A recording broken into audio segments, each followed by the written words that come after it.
Hi and welcome to another video tutorial. In this tutorial, we'll be looking at twinning, two main types, motion twin and classic twin.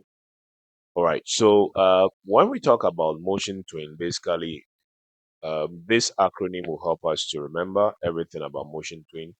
It is just a modern way of animation or animating, and then it has to do with one object at the start, and then it has a visual path which is editable and it's just easy and quick to do. So the M stand for modern, O for one object starts it, and then V for visual, and E for easy and quick. Now on the motion twin timeline, you typically will have the first frame being filled with some objects, okay? And so that's the start frame, right?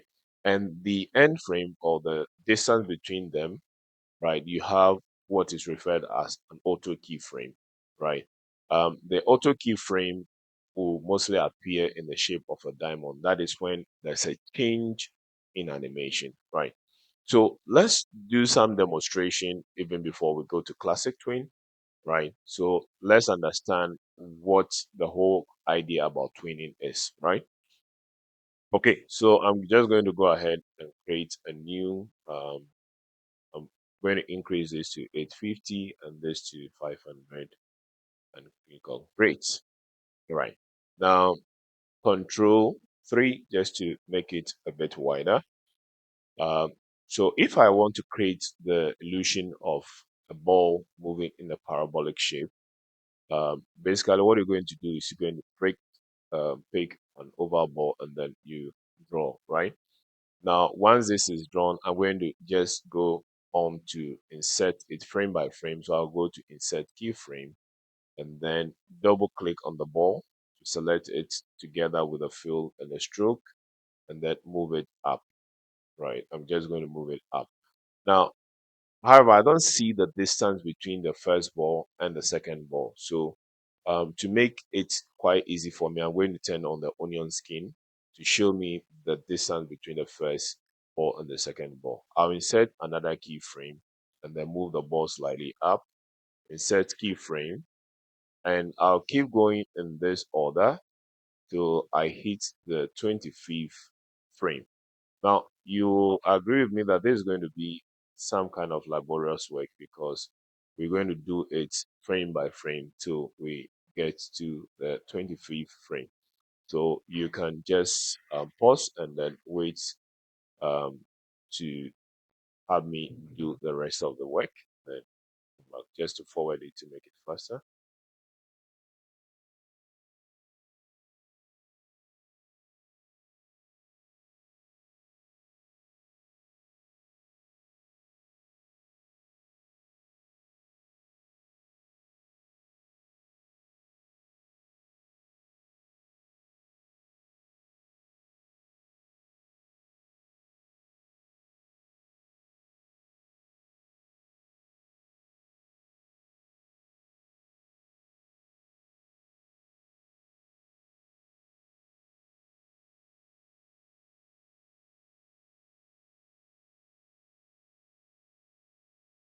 Okay, so we are now on the 25th frame. Now, we notice that this took us some time, right, to virtually get to this last frame, right?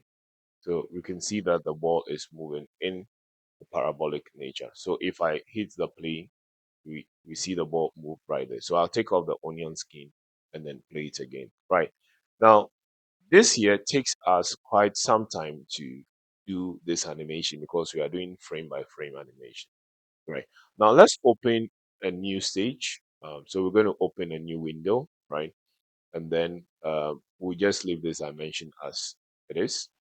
This time around, we pick the same over, but we'll pick the fill to be a different color. And then I draw my oval shaped ball, right? I come to the 25th frame, and all I do is to insert a frame, not a keyframe, a frame.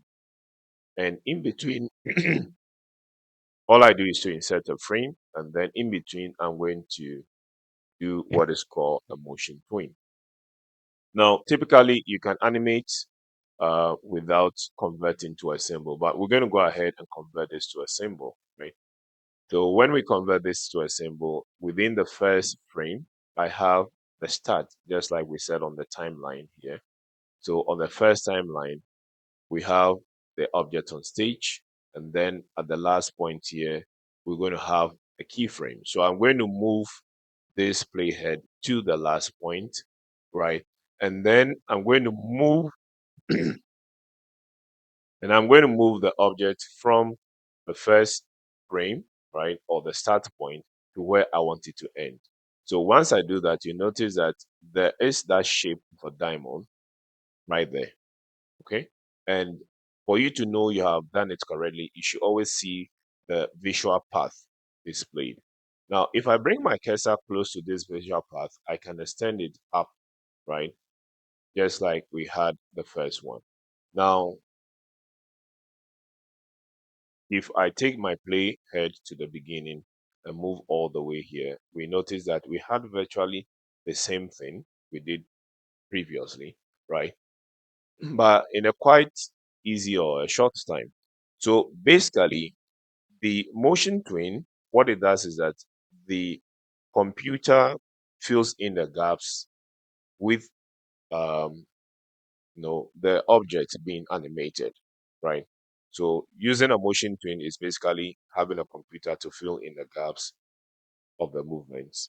So between the two here, where we took some time to do it, step by step, frame by frame, before we got to the last frame, as compared to this year, which we did the motion twin, you notice that the motion twin is quite easier and quicker to do. So basically, that is all there is to motion twin. Okay, so motion twin can be done with or without changing the object into a symbol. So we've seen one where we had to convert it into a symbol. Now we're going to do one where there's no need to convert it into a symbol. So let's bring in the letter T, right? And in the 25th frame, we're going to insert a frame, and in between we insert a motion twin. Now you notice we are not asked to convert this into um, a symbol before creating the motion twin. So I'm going to move the playhead to the far end and just change the right. So once I change the start and end frames, um, I'm going to have that blue line popping up, and then that shows us the um, path we want to move on. So if I bring the cursor here and play, notice that it takes that path.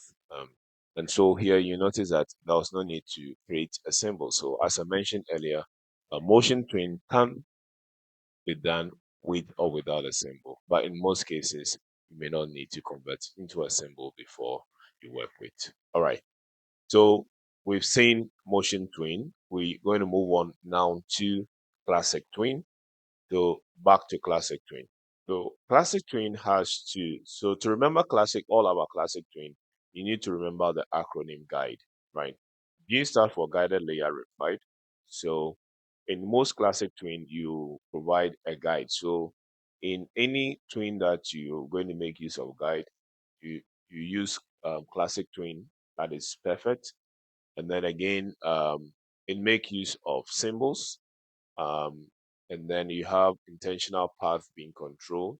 Okay, so you are controlling the path on which these motions or animation need to work, and then there's a directional rotation, and then finally you have E, which stands for exact movement needed. Now, key difference between the motion twin and the classic twin again is that for the classic twin, you need a start keyframe and an end keyframe. Okay, and you are going to have typically a straight purple line between a straight purple arrow between the start and the end, showing that a classic twin has occurred. So just like we did for the first one, I'm not going to do the frame by frame animation. However, I'm going to go on to create a new stage and explain how classic twin basically works. So go to create, right? So just with the same thing we did, I'm going to draw the oval shape. Now we've learned that with classic twin, you typically have to do um, double click or drag over, right? So we typically have to convert this shape here um, into this object here into a symbol, right? So to do that, we click on that, go to modify, and then convert to shape. Or the shortcut is to click on F8, and then we label the symbol. So I'll label this as ball and click on OK. So by default, if you create any object or if you change any object to a symbol, it comes into the library here. So if we come into this library, we see the ball sitting right there, right? Okay. Now we're going to do the classic twin just like we did for the first one. So the 25th time frame, I'm going to the 25th frame, I'm going to insert a keyframe, not a frame, a keyframe. So we mentioned that there should be a start frame, a start keyframe, and an end keyframe, which is different from the motion twin. The motion twin, you just need a start keyframe. That is okay to do. Then in between, you do a classic twin, right? Now you notice that here, um, you you take the cursor, so you have to take the cursor to the last end, right? And then you show where this last object is going to be. Now the first keyframe and the last keyframe are the same position because I didn't move it. So I'm going to hold the shift key just to have a straight line and then move it. Now you notice that when I move this, it gives me the point like the ball moving in a point in the form of the ball is moving in a straight line basically. And with this here, it's not easy to edit as compared to the motion twin. So for us to move this here on the same path as we did for the motion twin, we need to bring in what we refer to as a guide. All right. And in bringing in a guide, what it basically means that you have to draw the shape or the path, right? So you're going to draw the path and then the animation will have to follow that path. But we'll do that in another video because our interest in this video is basically to know the difference between a motion twin and a classic twin. Right. So let's see in in essence, I mean, a summary between or the difference between a motion twin and a classic twin. So first of all, we mentioned that for a motion twin, we just need one object and then automatically it creates all the property keyframes, right? For a classic twin, you require two keyframes with the same symbol, right? And then on the timeline, again, we have a single keyframe, whilst here we have two keyframes. Now, I've mentioned earlier on that with motion twin, it's not all the case that we have to convert to a symbol. But with a classic twin, you always have to convert every single shape to a symbol before you're able to twin. Then we have the path being able to be edited, but we can see here that the path cannot be edited. So between the two, we notice that the motion twin is much easier to use. All of them can be used to do some form of motion path or automatic rotation, right? So typically, the classic twin is a traditional way of animating, whilst the motion twin is a modern way to animate and it's much quicker.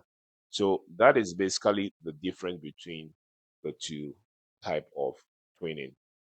Um, so we'll bring this tutorial to an end here, and then we'll meet in another video to see more interesting stuff about animation. So till we meet again, bye bye.